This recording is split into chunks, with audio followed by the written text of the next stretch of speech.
And here now to break down the night is ABC News political director Rick Klein. Rick, good morning. Certainly lots to talk about here, so let's get right to it. What's your take overall on what you saw last night, and what are the campaigns saying about this? This was an embarrassment for democracy. It was ugly, it was petty, it was divisive, the name-calling, the interruptions. It was an absolute mess, and I don't think it reflected well on either candidate or on the entire political process. Both campaigns are saying, as they're wont to do, that their side won.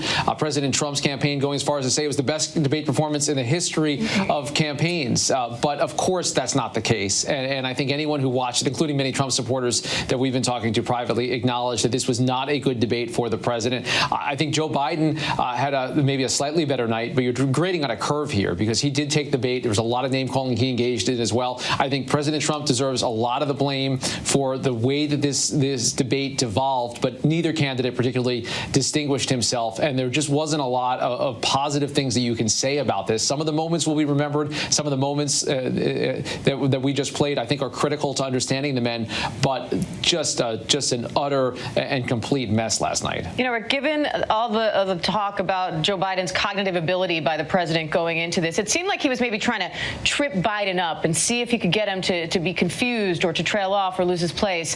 Do you think that it worked?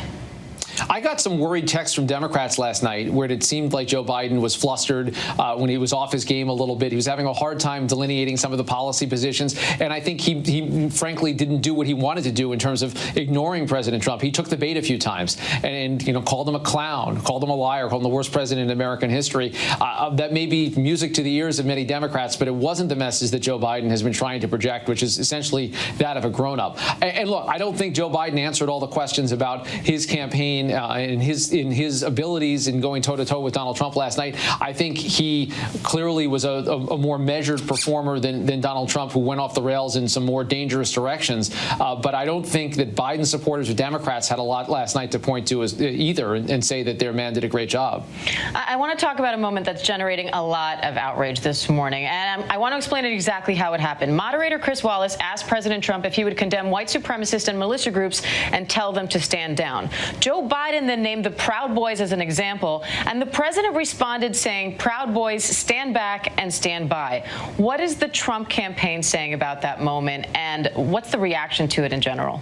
It's a startling moment, of course, it not happening in a vacuum. This is a president who talked about very fine people on both sides in Charlottesville who took a long time to distance himself from David Duke during his 2016 campaign. The Trump campaign is claiming that what the president's saying there is a clear signal for them to back off, to back away. That isn't, though, how that particular group has received it. They've turned it into a rallying cry. They're even changed some of their merchandising to reflect that. They are celebrating the fact that the president responded in that way, and they're reading it as an encouragement for them to be ready to go in case their services are needed, whether that's as poll watchers, whether that's about violence on the streets, what have you.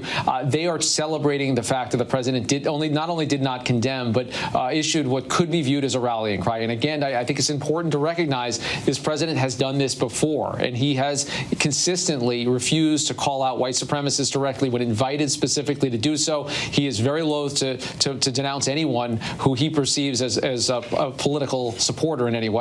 Rick, if this was, in fact, not misinterpreted but misspoken, that this isn't the way that he meant it to come out, what kind of a retraction does the campaign have to do today in order to correct that?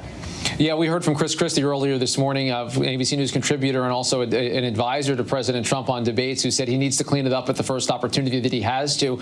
You could do that in a statement. Obviously, the president has no shortage of megaphones on Twitter.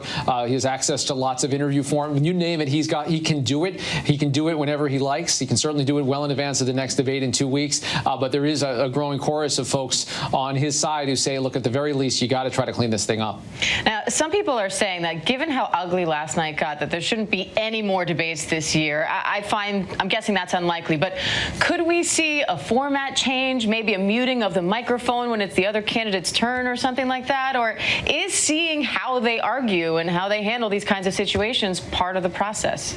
Yeah, a couple of things to remember. I mean, the debate rules are agreed to by the candidates, but the candidates themselves have to enforce it on their own. Those two men want to be president. It's not on Chris Wallace or the Commission on Presidential Debates or anyone else to tell them how they conduct themselves. It's up to them. I don't know how you practically talk about muting microphones and the like. I think like that just it raises all sorts of other issues. Keep in mind, though, and maybe this is an optimistic tone, but next week we're going to have the vice presidential debate. I think it's fair to say that Senator Harris and Vice President Pence are going to bring a different tone to the conversation. And 2 weeks from now, it's a town hall style debate. It will be an entirely different format. The moderator, C-SPAN Steve Scully, is going to be throwing to questions from audience members who are uncommitted voters from around the country. It's harder for me to imagine the candidates talking over each other, interrupting each other, insulting each other when you've got questions from real voters. But I guess we've been surprised before. All right. Well, I think a lot of people are hoping that's the case. Rick Klein in Washington for us. Thanks, Rick. Hi, everyone. George Stephanopoulos here. Thanks for checking out the ABC News YouTube channel. If you'd like to get more videos, show highlights, and watch live event coverage, click on the right over here to subscribe to our channel. And don't forget to download the ABC News app for breaking news alerts. Thanks for watching.